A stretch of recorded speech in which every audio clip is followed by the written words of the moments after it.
12.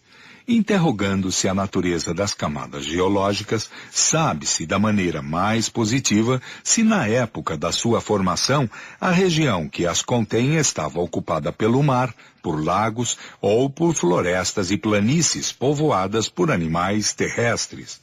Se, pois, em uma mesma região encontra-se uma série de camadas superpostas, contendo alternativamente fósseis marinhos, terrestres e de água doce, várias vezes repetidas, é uma prova irrecusável de que esta mesma região foi várias vezes invadida pelo mar, coberta de lagos e posta a seco.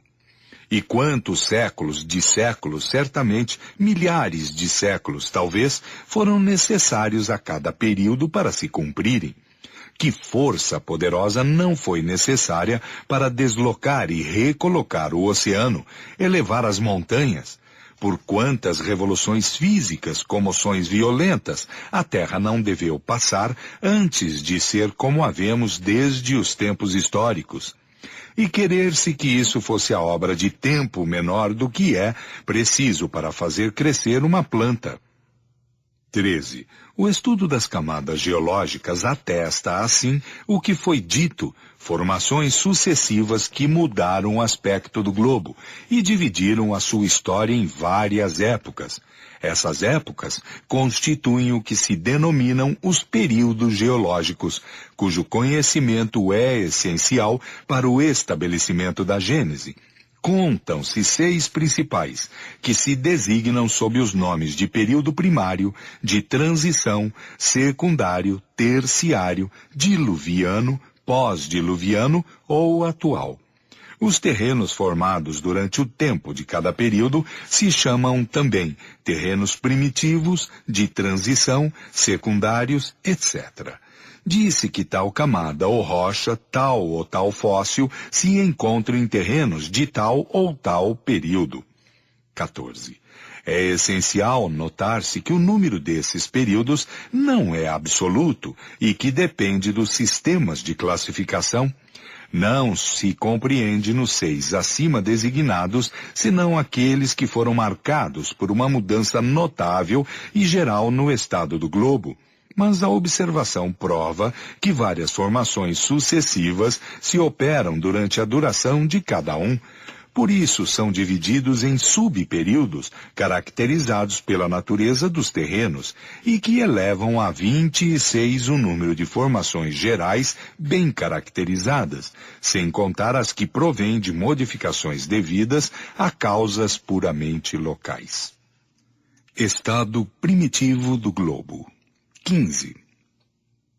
O achatamento dos polos e outros fatos concludentes são os indícios certos de que a Terra deveu estar, em sua origem, num estado de fluidez ou de moleza. Esse estado poderia ter por causa a matéria liquefeita pelo fogo ou diluída pela água. Disse proverbialmente, não há fumaça sem fogo. Esta proposição rigorosamente verdadeira é uma aplicação do princípio. Não há efeito sem causa. Pela mesma razão pode-se dizer, não há fogo sem foco. Ora, pelos fatos que se passam sob os nossos olhos, não é só a fumaça que se produz, é o fogo bem real que deve ter um foco, vindo esse fogo do interior da terra, e não do alto.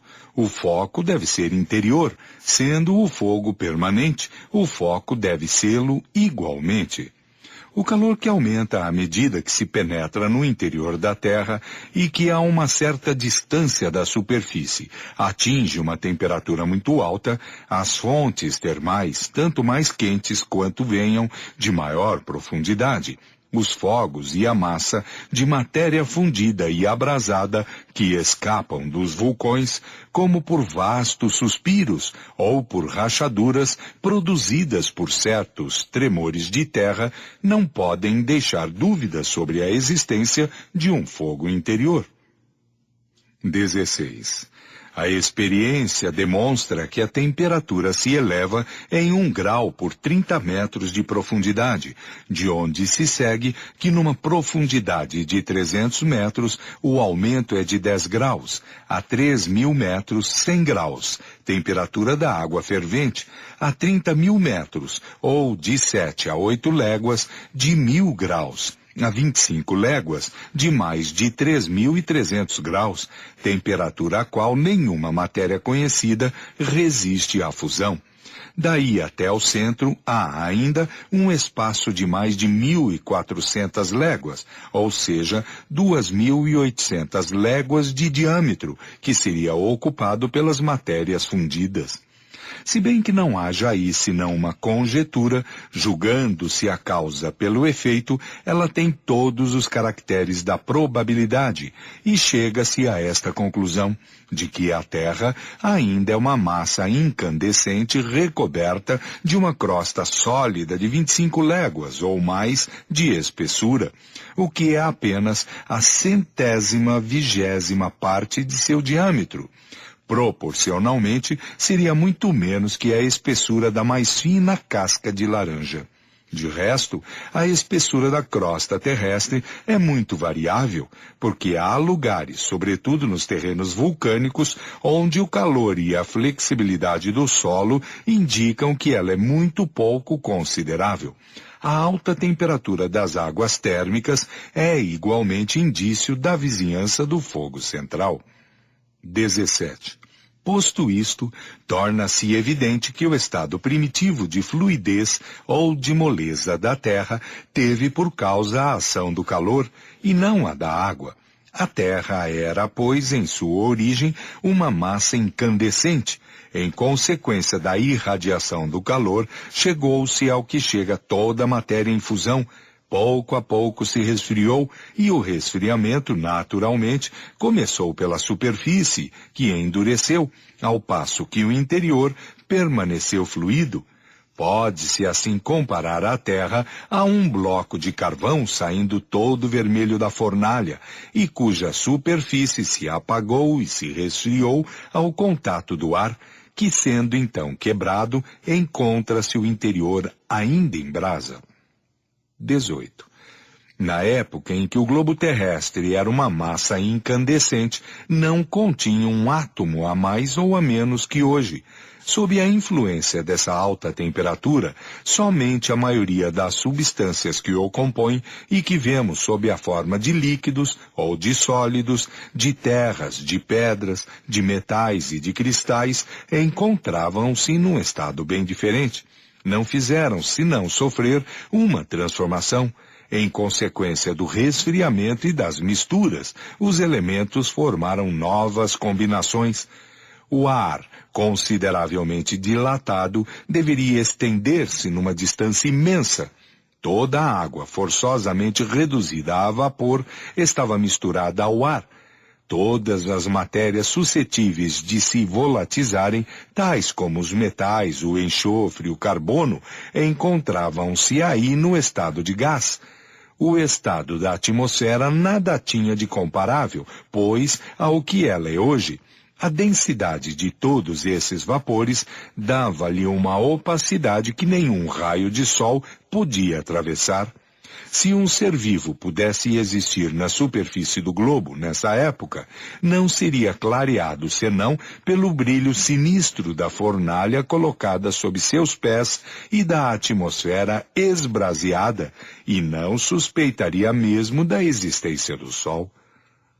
Período primário. 19.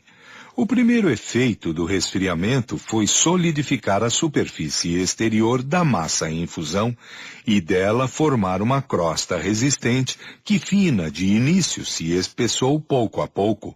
Essa crosta constitui a pedra chamada granito, de extrema dureza, assim chamada por seu aspecto granulado. Nela se distingue 3 substâncias principais: o feldespato, o quartzo ou cristal de rocha e a mica. Esta última tem o brilhante metálico, embora não seja um metal. A camada granítica foi, pois, a primeira formada no globo, que ela envolve por inteiro e do qual constitui, de alguma forma, o esqueleto ósseo.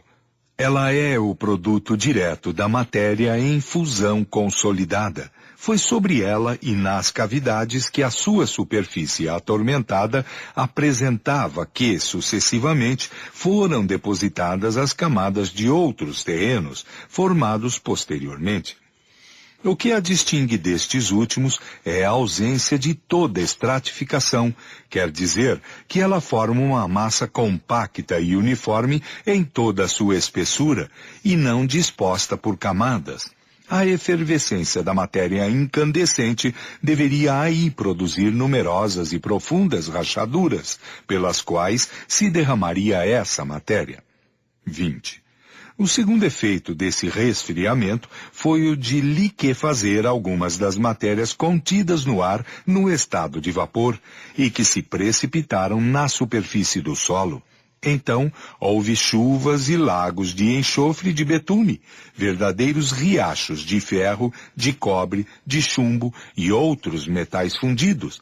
Essas matérias, infiltrando-se nas fissuras, constituíram os veios e filões metálicos. Sob a influência desses diversos agentes, a superfície granítica experimentou decomposições alternativas. Fizeram-se as misturas que formaram os terrenos primitivos, propriamente ditos, distintos da rocha granítica, mas em massas confusas e sem estratificações regulares. Vieram em seguida as águas que, caindo sobre um solo ardente, se vaporizaram de novo, recaíram em chuvas torrenciais, e assim em diante até que a temperatura lhe permitiu permanecer sobre